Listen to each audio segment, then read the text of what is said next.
ప్రభు పేరిట వీక్షకులందరికీ నా హృదయపూర్వక వందనాలు. ఈ వీడియో చేయడానికి గల ముఖ్య కారణము, ఈ మధ్యలో మనం యూట్యూబ్లో కావచ్చు, లేదా ఫేస్బుక్లోనో, ఇలా ఇన్స్టాగ్రామ్లోనో, ఇలా సోషల్ మీడియాలో ఎక్కడ చూసినా చాలామంది సేవకులు వాక్యం చెప్పడం పక్కన పెట్టేసి ఈ సోషల్ మీడియా వేదికగా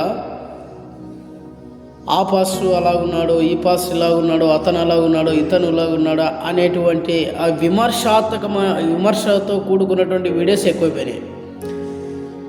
సో ఇందుకోసము నా వంతుగా నాకు కలిగినటువంటి ప్రేరేపణ సమాజంతో ఉన్నటువంటి మీతో పంచుకోవాలన్నటువంటి ఒక ఉద్దేశంతో ఈ వీడియోని చేస్తున్నాను, అంతే తప్ప నేను ఎవరిని విమర్శించడానికి కాదు.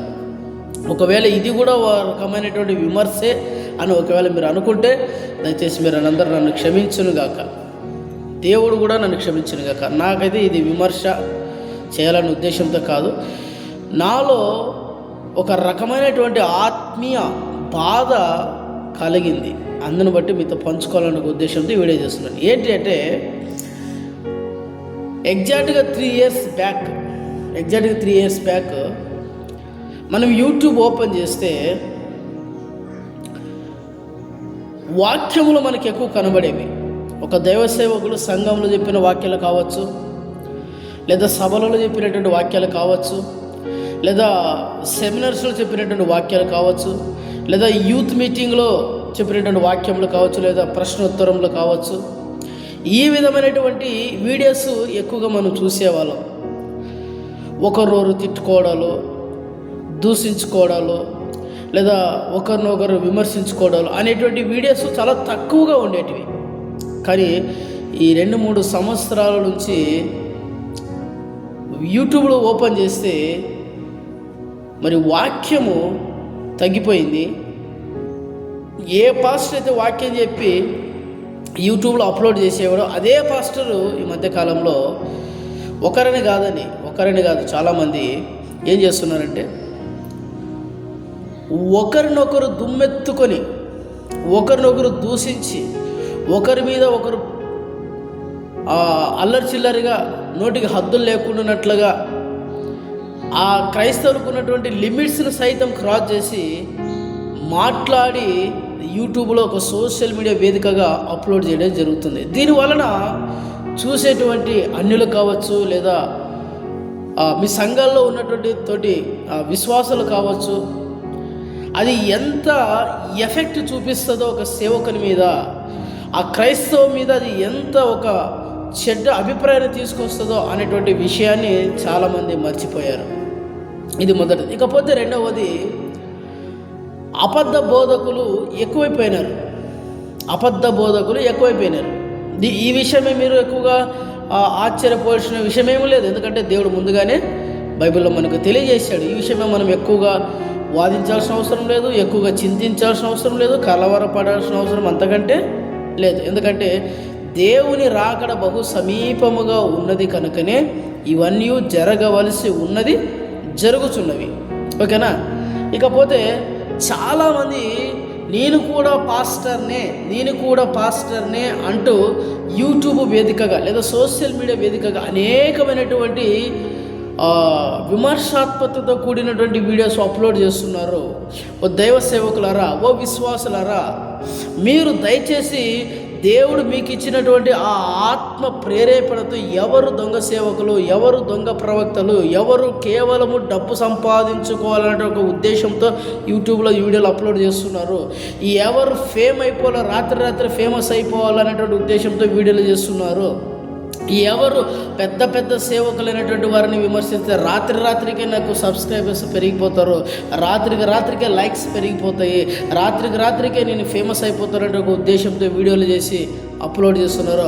అటువంటి వాళ్ళు ఎవరు గమనించండి, సేవకులు కావచ్చు, విశ్వాసాలు కావచ్చు, గమనించి అటువంటి వారికి దయచేసి మీ సపోర్ట్ అందించకండి. ఎంత మాత్రమూ మీరు లైక్ చేయకండి, ఎంత మాత్రం వారికి మీరు సపోర్ట్ చేయకండి. హల్లెలూయా. నేను ఎందుకు ఈ మాట చెప్తున్నానంటే, నేను వాక్యాన్ని ప్రతిరోజు ఉదయం యూట్యూబ్లో ఎవరో ఒకరు సేవకులు చెప్పినటువంటి ఒక వాక్యాన్ని వినాలనేటువంటి ఆ ఆలోచనతో నేను ఉంటా. ప్రతిరోజు ఉదయం లేచిన వెంటనే ప్రార్థన చేసుకొని వాక్యం చదువుకొని వాక్యం వినేటువంటి పద్ధతిలో నేను ఉంటా. ఆ వాక్యం వినేటప్పుడు యూట్యూబ్లో ఆన్ చేస్తే ఒకప్పుడు దైవ సేవకులు అనేటువంటి వారు మరి వాక్యం చెప్పేవాళ్ళు. ఆ వాక్యాన్ని నేను వినేవాడిని. 15 నిమిషాలు 20 నిమిషాలు అర్ధగంట వినేసి స్టాప్ చేసి నా పనులు వెళ్ళిపోయేవాడిని. కానీ ఈ మధ్యలో వాక్యాన్ని విందాము అనేటువంటి ఆ ఉద్దేశంతో నేను కనుక యూట్యూబ్ ఓపెన్ చేస్తే ప్రారంభం మొదలుకొని నేను ఎంతవరకు స్క్రోల్ చేస్తానో అంతవరకు ఒకరిని ఒకరు విమర్శించినటువంటి వీడియోస్ తప్ప వాక్యాన్ని బోధించి విశ్వాసులైనటువంటి వారిని లేదా దైవ సేవకులైనటువంటి వారిని బలపరిచే విధముగా, పురికొల్పే విధముగా, దేవునికి దగ్గరగా చేసే విధముగా, ఆత్మీయతలు బలపరిచే విధముగా, ప్రోత్సహించే విధముగా వాక్యాలు నేడు యూట్యూబ్లో కనిపించడం లేదు, చాలా తక్కువైపోయినాయి. అందుకే బాధతో ఈ మాట చెప్తున్నాను. దయచేసి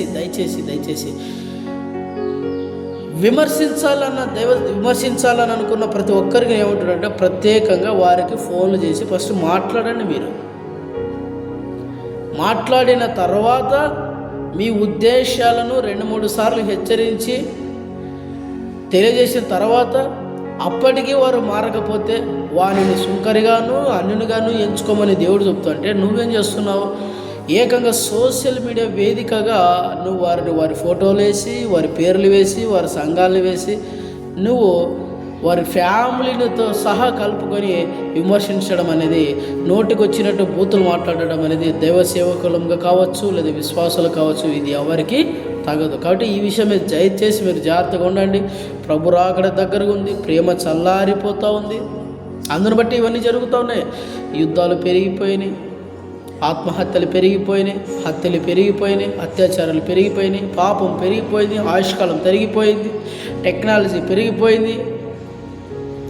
అపవాదికి కావలసినది సమస్తము వాడు సమకూర్చుకుంటున్నాడు. కాబట్టి దయచేసి ఎవరి పనిని వాళ్ళు చేసుకొని ఇవ్వండి. ఒకవేళ దైవసేవకుడు కావచ్చు లేదా విశ్వాసి కావచ్చు, వాక్యమునకు విరుద్ధంగా వాళ్ళు ఏదైనా ప్రవర్తిస్తూ ఉంటే ప్రత్యేకంగా ఫస్ట్ ఫోన్ చేసి మాట్లాడండి, పర్సనల్గా కన్సల్ట్ అవ్వండి. తర్వాత వినకపోతే బహిరంగంగా వీడియో చేసి యూట్యూబ్లో అప్లోడ్ చేయండి అని నేను చెప్పను.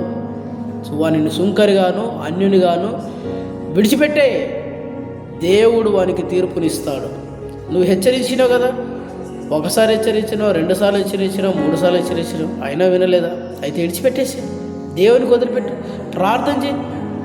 నువ్వు ఎంతగా విమర్శిస్తే అంతగా వాళ్ళు ఇంకా రెచ్చిపోయి తప్పుడు మార్గంలో పోయే అవకాశం ఉంది. కానీ అదే నువ్వు దేవునికి అప్పచెప్పి నువ్వు ప్రార్థన చేస్తే మారు మనసు పొందే అవకాశము ఉంది. కాబట్టి ఈ విషయమై దయచేసి ఆ వీడియోను చూస్తున్నటువంటి విశ్వాసులు కావచ్చు, దైవసేవకులు కావచ్చు, నేను చెప్పినటువంటి మాటలు నిజమే అని మీకు అనిపిస్తే దయచేసి అనేక మందికి ఈ వీడియోని షేర్ చేయండి.